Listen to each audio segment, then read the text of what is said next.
नमस्कार दोस्तों, कहानियों के सफर में आपका स्वागत है। आज आपको सुनाने जा रहा हूं एसजीएस सिसोदिया जी की लिखी कहानी बेरंग रिश्ते। आइए शुरू करते हैं। दीपू, तू चलेगा मामा जी के घर? विनीता ने बड़े लाड से बेटे से पूछा। मैं तो वहां कभी नहीं जाऊंगा मम्मी। हमें देखते ही मामी का मुंह फूल जाता है। दीपू ने अपनी मां से दूर छिटकते हुए कहा। अरे नहीं रे, उसकी शक्ल ही ऐसी है, वैसे वो दिल की बुरी नहीं है। विनीता ने हंसते हुए बेटे को समझाने का प्रयास किया। नहीं मम्मी, आप ही जाओ, मैं तो वहां बिल्कुल नहीं जाऊंगा। दीपू ने मानो अपना निर्णय सुना दिया। अच्छा, तो तू यहां अकेला कैसे रहेगा, ये तो बता जरा, विनीता ने बेटे से पूछा। क्यों, यहां पापा नहीं है क्या? दीपू ने मां को हैरानी से देखते हुए पूछा। तू क्या समझता है, तेरे पापा यहां घर में ही बैठे रहेंगे क्या? क्या वो ऑफिस नहीं जाएंगे? विनीता ने फिर एक प्रश्न दागा। विनीता को इस बार पूरा विश्वास था कि दीपू इस बात से तो निश्चय ही निरुत्तर हो जाएगा, लेकिन दीपू के पास आज सभी सवालों के जवाब मौजूद थे।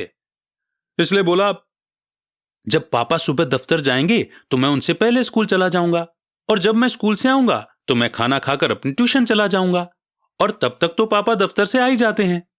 अब मैं इतना छोटा भी नहीं हूं मम्मी कि कुछ देर अकेला न रह सकूं। अच्छा, मैंने तेरी ये बात मानी कि तुझे मामी प्यार नहीं करती, लेकिन तेरे मामा तो तुझसे बहुत प्यार करते हैं ना? क्या तेरा उनसे भी मिलने का मन नहीं करता? विनीता ने बेटे की पीठ पर प्यार से हाथ फेरते हुए कहा। हां मम्मी, मुझे मामा जी बहुत प्यार करते हैं और वो मुझे बहुत अच्छे भी लगते हैं, मगर फिर भी मैं वहां नहीं जाना चाहता। अच्छा मम्मी, आप ही बताओ कि हर बार हम ही क्यों उनके घर आते हैं, वो कभी क्यों नहीं आते? दीपू ने झकझोर देने वाला सवाल विनीता की ओर उछाल दिया। उसके बाद विनीता निरुत्तर हो गई और सहसा उसके मुंह से एक शब्द भी ना फूट सका। मां को खामोश देख दीपू अपने साथियों के साथ खेलने घर से बाहर निकल गया, पर विनीता को दीपू का वो प्रश्न बेचैन कर गया। दीपू सच ही तो कह रहा है।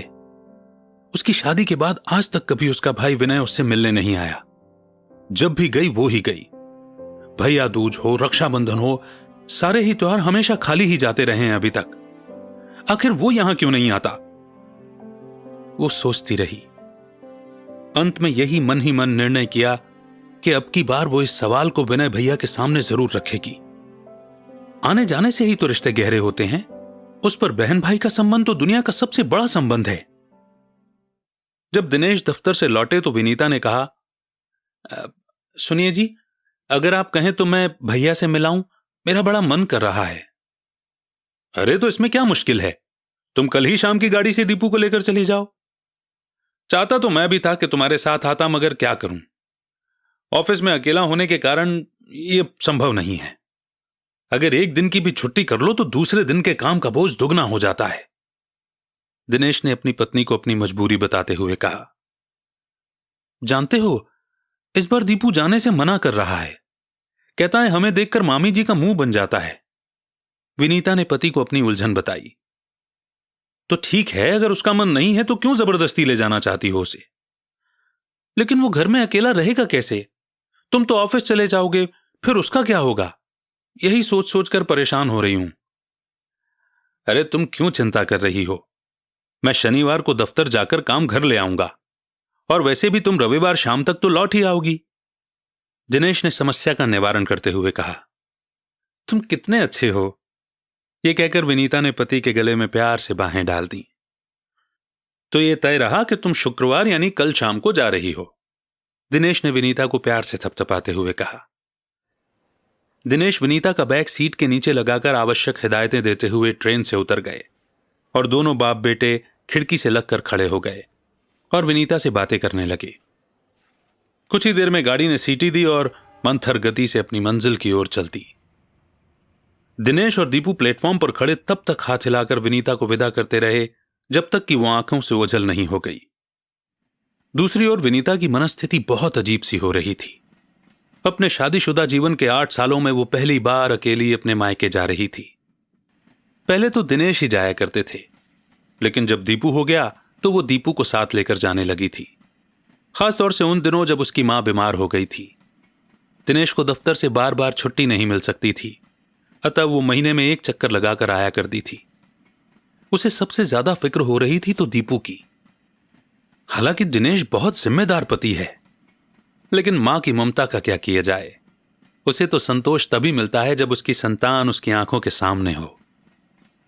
फिर वो खुद को समझाने लगी कि कुल 2 ही दिन की तो बात है, मैं इतनी क्यों परेशान हो रही हूं, और आंखें मूंद कर सोने का प्रयास करने लगी।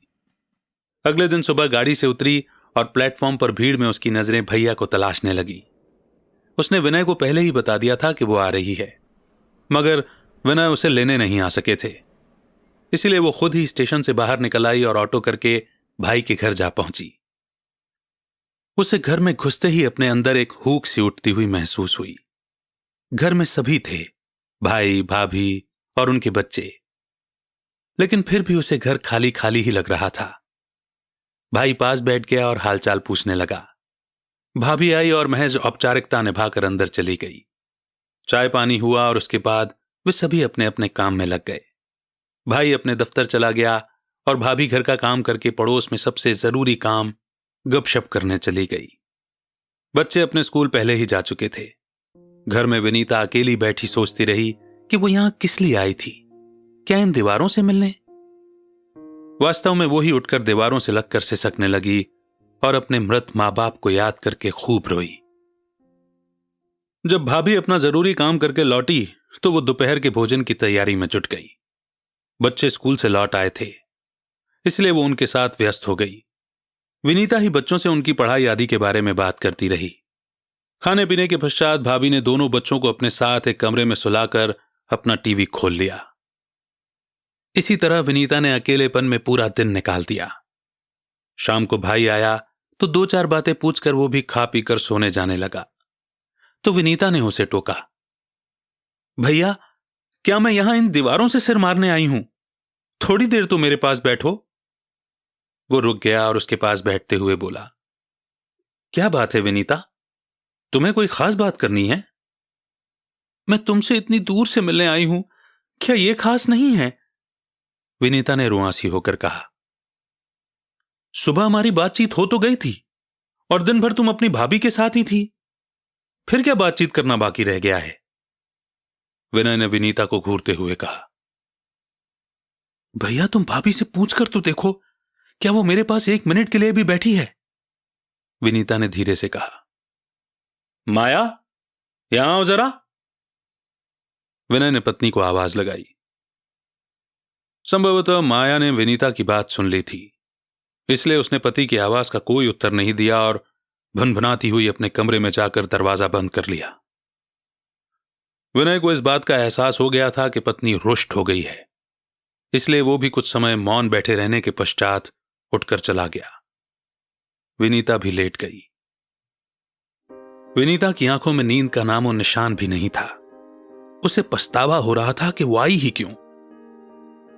जो भी हो, वो सुबह होते ही यहां से चली जाएगी। जहां मान नहीं वहां क्या रहना।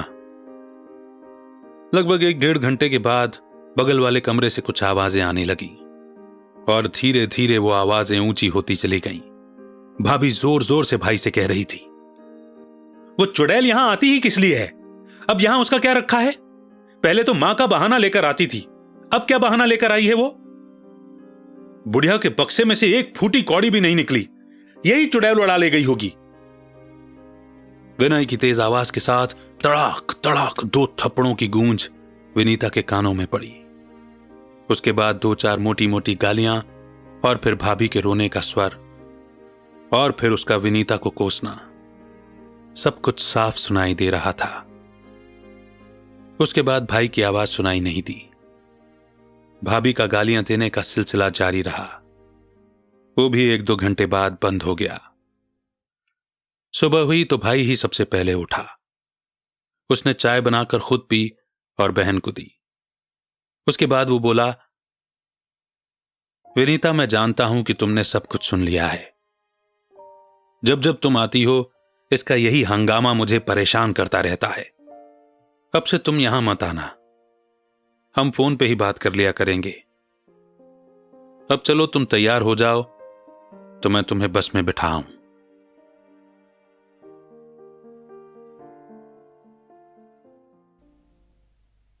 दोस्तों, उम्मीद करता हूं ये कहानी आपके दिल को जरूर छुई होगी। जो भी आपके फीडबैक हैं, प्रतिक्रियाएं हैं, एक्सपीरियंसेस हैं, जरूर कमेंट सेक्शन में लिखें और अपने एहसास जरूर जाहिर करें। अच्छी लगी हो तो औरों तक भी पहुंचाएं। बहुत जल्द एक और नई कहानी के साथ फिर होगी आपसे मुलाकात। तब तक रखिए अपना बेहतर ख्याल। सुनते रहिए कहानियों का सफर। मेरा नाम है अमित वाधवा। कहानियों को आवाज देता हूं। जय हिंद, जय भारत।